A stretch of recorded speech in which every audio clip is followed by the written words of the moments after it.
The average skydiver jumps from a plane in 3 falls, reaching speeds exceeding 100 miles per hour in moments. Following the initial drop, the diver reaches a constant speed of about 120 miles per hour, also known as terminal velocity. Terminal velocity occurs when a falling body experiences zero acceleration and can't go faster. It's caused by air resistance or drag, which slows the body down by creating an opposing force to gravity. However, not all skydivers are average. In the highly competitive sport of speed skydiving, participants use scientific approaches and imagination to go beyond terminal velocity. Mark Calland is one of these competitors. He's a man who wants one thing: to go faster.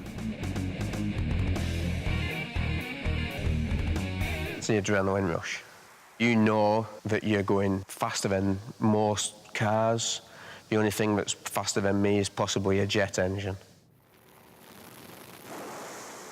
You talk to people and they brag about the Ferraris and stuff like that, and you just turn around and say, well, sorry, I go faster than that. I've not even got an engine on me. Some people call speed skydiving the fastest sport in the world without an engine. The goal of the sport is simple. Just get out the plane and try and go as fast as we possibly can in free fall. Because of air resistance, going faster while skydiving is more difficult than it appears, at least for human beings. A normal skydiver in free fall won't go much faster than 120 miles per hour. However, there is one creature in nature that has learned how to reach higher speeds: the peregrine falcon. The peregrine is also known as nature's guided missile. When it's in an attack dive, it's the fastest animal in the world. For some time, nobody knew just how fast the peregrine falcon was, until Ken Franklin decided to find out. Ken took his peregrine up to 15,000 feet, released the bird and jumped out himself. When Ken reached terminal velocity, he dropped a weighted lure made of meat. The falcon soon moved its wings back in an attack dive. A tiny computer attached to the falcon recorded its speed during the experiment. Surprisingly, during its fastest dive, the bird reached an amazing 242 miles per hour.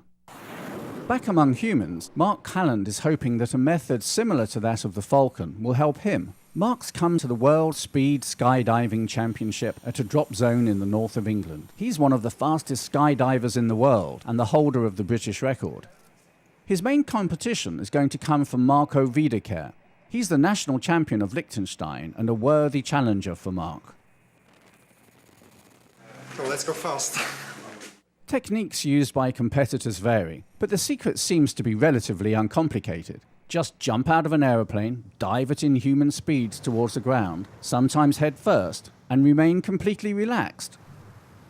Yeah, you've got to be totally just nothing in your mind at all. You just got to really feel.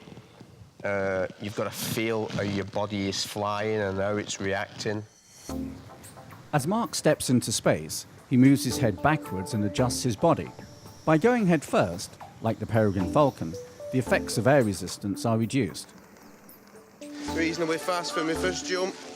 In the competition, participants use the average speed of their 3 best jumps. Speeds are measured by speedometers attached to their harnesses.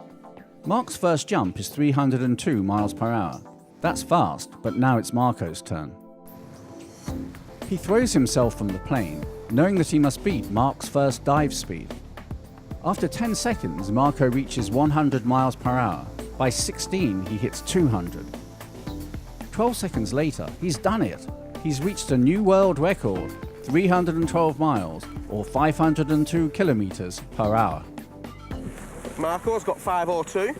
It's now clear to Mark that he has some real competition, but he's confident that Marco can't maintain that high speed on every jump. Mark's focusing on going fast consistently. Besides, he's got something that may allow him to go faster. Speed skydivers use everything they can to improve their speeds, including special helmets and clothing. Using a wind tunnel to test the wind resistance of his body, Mark has developed a special suit with trousers, or what he calls pants, that fill with air. These pants are actually big air scoops on. The bottom half of the pants actually inflates, and it gives you the shuttlecock effect. When using the trousers, Mark's body is almost like a badminton shuttlecock. His strongly built upper body is like the rubber tip of a shuttlecock. His air-filled trousers are like the feathers at the other end.